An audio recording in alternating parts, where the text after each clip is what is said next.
everybody, it's me, and like this is a practice game that I just played, and this is against Unicorn Pack, so I have like more leeway to play around with it. It's not like a strict difficult game really, but I had so much fun building doing this game that I want to just like showcase it and make a video on it.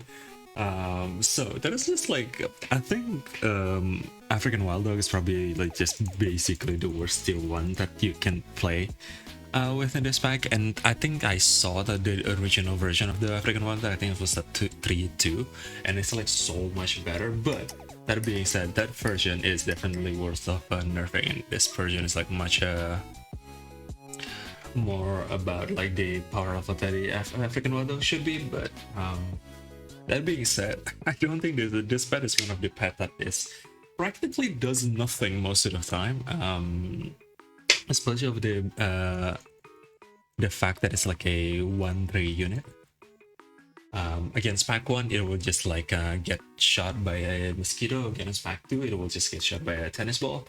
There is like so much waste of just like, and most of the time because the target is the front unit, it doesn't really matter, and it's just like an auto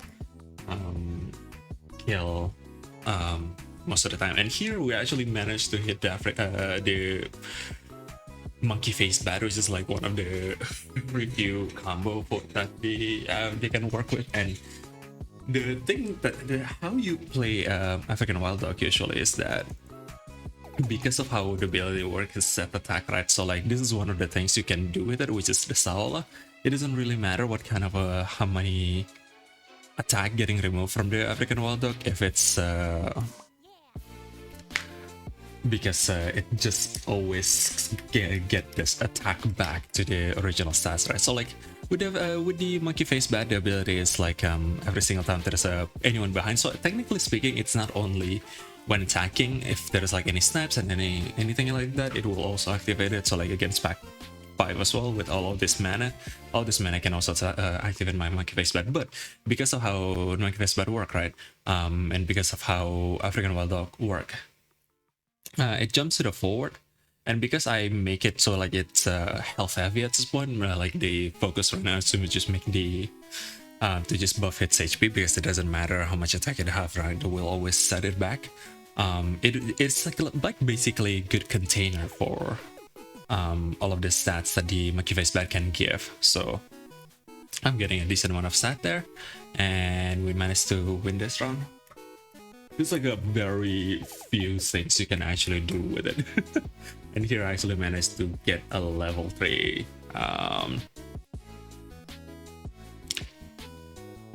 African Wild Dog, which means we get like more stats. And here I just combine both of them and buy another one. So in this game I'm just running 2 separate African Wild Dog from a monkey face bat. So we get like 2 value from the, and we also hit the best tier 4 to get, by the way, the giant tortoise. Like there's also the angel shark, but because of the ability of the tortoise, just transforming the tortoise is usually better. A lot of the time it's just like a big body that can give you tempo as well. So I just bought a, also I forgot to explain that. I bought a white ruffle here so I can get like another guaranteed trigger from the monkey face bat. So the way that this works is like, because of the African Wild Dog, this African Wild Dog is so small, it will always like just faint in battle. So the white ruffle will always activate immediately. So we smack that one in the front. And then this African Wild Dog, the second one is going to trigger as well. Because it fainted, I immediately triggered the other one. And then the monkey face bat also have just a good vessel here to give stats into, which is the giant tortoise. This pet is as good as a tabby cat, obviously better. The activation requirement is just like more difficult usually. And we just have a gigantic, but it is like a very few where you can actually play with the monkey face. But I was considering whether this Family bin is good or not, but it's just going to be remove stats from this. I was so happy to see Red Panda, but like the Howard Monkey is still so much better on this board, because like all 3 of my units is actually pretty capable of surviving a swing from an attack. But I wanted to get a Frogman so bad. Like the frogman isn't even good, and how in Monk is like so much better as well. Like it guarantees scaling on these two, right? But I get so excited. God, please give me a frogman because it would be so funny to scale with the frogman, but we did not hit it. But we still managed to hit the Taita, which is also another like really powerful unit to get with all of my jumping attacks. This is practically just like a 2 guarantee trigger on the Taita, and also just like actually 3 with the white truffle as well. And look at how big my unit becomes. Like the giant turtles become gigantic from all of the attempt stats that it's getting from, in battle.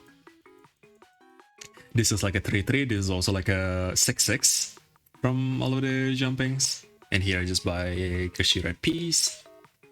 I think my instinct immediately when I started Pia, I thought I should put it on the tortoise. So it's interesting that I put it on the AFD. I don't remember why I did that. I guess it's guaranteeing that it would like return our swing because of the white truffle. Oh yeah, I think that's the reason. Because there's a white truffle, I want to try to make sure that it survive a second one, which it did. And we just like stumble into a powerful board right now. Again, granted, I'm playing against pack 5. It's not exactly like also we hit the Zumatan Tiger here, so we get like another jump pets, which is just better than the African Wild Dog. It is a pure tempo bird as well. Like if this bird have no future, I guess there is a future in form of the Philippine Eagle. That's probably the best thing you can do with it, but it doesn't have that like infinite scaling that you can usually do with other builds. So you're gonna kind of just going to get a cap eventually. But I look at all of the stats that I'm getting from all of the temp stats. It's actually awesome. God, I have so much fun making this build. Get the perfect breakpoint as well, and the giant tortoise to just close it up. But if the game goes longer, the improvement is probably just trying to transform the giant tortoise, trying to make it, and then just trying to actually, what would be the best hit? I guess the Amazon River Dolphin will also be good. But I think the best hit would be like the unit that can change bond. I actually don't remember what it's called, but like the monkey that can transform to another unit. That would be like the best one. I've had like so many games where I just hit that monkey and I just like win the entire thing because of it. But yeah, that's it. I just want to show this game. Because it's very rare that I had the chance to just play around like this. I'm really happy that I managed to work it out. Hopefully I can try to like transfer this build into like another, trying to play against another pack. But yeah, thank you for watching and I'll see you next one. Goodbye.